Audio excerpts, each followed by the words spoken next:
इमरान खान साहब ज़मानत के हकदार हैं। आज के हेयरिंग के दौरान जो सबसे हैरान कुन इंकशाफ अदालत के सामने आया, वो हमने कुछ ऐसे रखा कि साइफ़र का इल्ज़ाम है कि वो इमरान खान साहब के पास तकरीबन 33 दिन तक रहा उनके कब्ज़े में जब वो वज़ीर आज़म थे। इमरान खान साहब के 33 दिन के बाद मियाँ मोहम्मद शहबाज शरीफ साहब वज़ीर आज़म Pakistan, vote of no confidence के बाद वो चार्ज संभालते हैं और साइफ़र उनकी कस्टडी में प्राइम मिनिस्टर ऑफिस में तकरीबन 170 दिन उनकी तहवील में रहता है। तो FIA ने मियाँ मोहम्मद शहबाज शरीफ साहब को ना तलब किया है, ना कोई नोटिस दिया है, ना उनसे कोई बयान लिया है।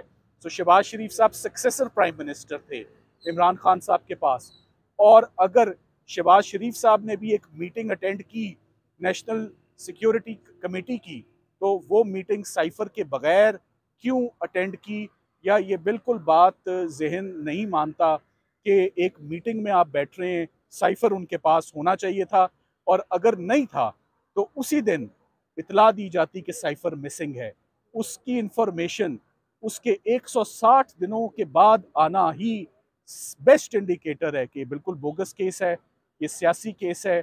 और ये इमरान खान साहब, जब मंडे को ये दलाइल मुकम्मल हो जाएंगे तो हम इस्लामाबाद हाई कोर्ट से एक्सपेक्ट करते हैं कि उनकी ज़मानत मंजूर होगी और वो रिहा किए जाएंगे इस मुकदमे में। Thank you very much. आज इमरान खान साहब के बिहाफ पर तकरीबन दोबारा 1.5 पौने 2 घंटे के दलाइल देने के बाद मैंने आज अपने आर्ग्यूमेंट्स ख़त्म कर दिए हैं, और कुल मिला के ये 3 घंटे पर मुश्तमिल आर्ग्यूमेंट्स थे जो पिछली तारीख पर, और आज उनको फाइनली कंप्लीट कर दिया गया है।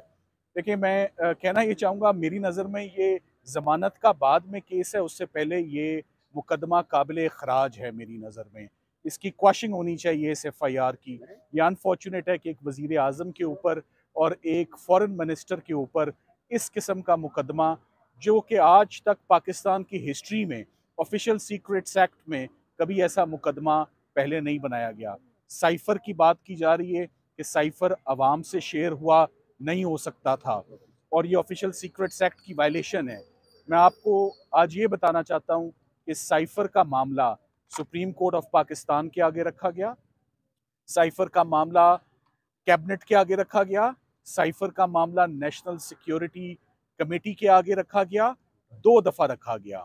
और इतनी दफ़ा रखने के बाद जो एक मामला पूरी मुल्क के आप मुख्तलिफ कंसर्न्ड जो लोग हैं उनके आगे ये मामला रखें, और उसके बाद तो ऑफिशियल सीक्रेट्स एक्ट का इतलाक होना, उसकी डी क्लासिफिकेशन के बाद, वो बिल्कुल एब्सर्ड है, वो बिल्कुल इलॉजिकल है।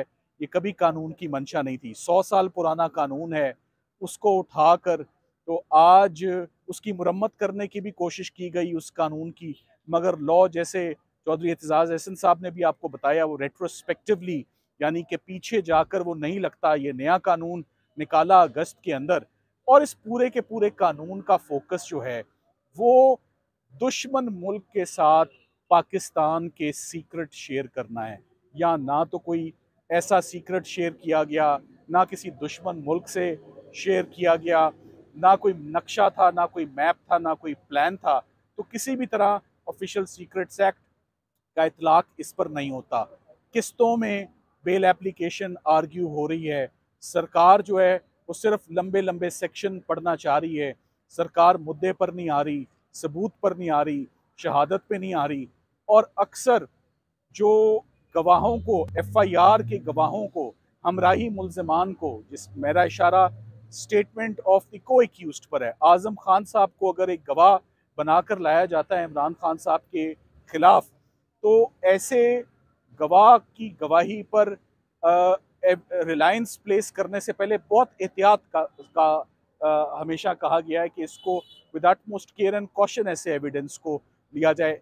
जो हमराही मुल्जिम होता है और आपके खिलाफ बयान देना चाहे, उसको गिरगिट से उसको इक्वेट किया जाता है, कैमिलियन लाइक कैरेक्टर बोला जाता है।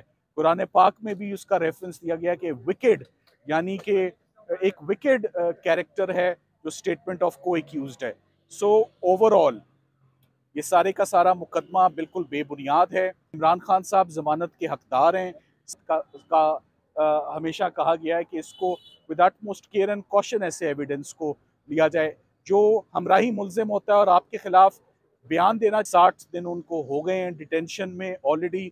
वो एक पॉलिटिकल प्रिजनर हैं इस वक्त, जो कि इस वक्त सरकार सिर्फ बहाने बना रही है कि किसी तरीके से इस साइफर केस में उनकी डिटेंशन को लंबा किया जाए।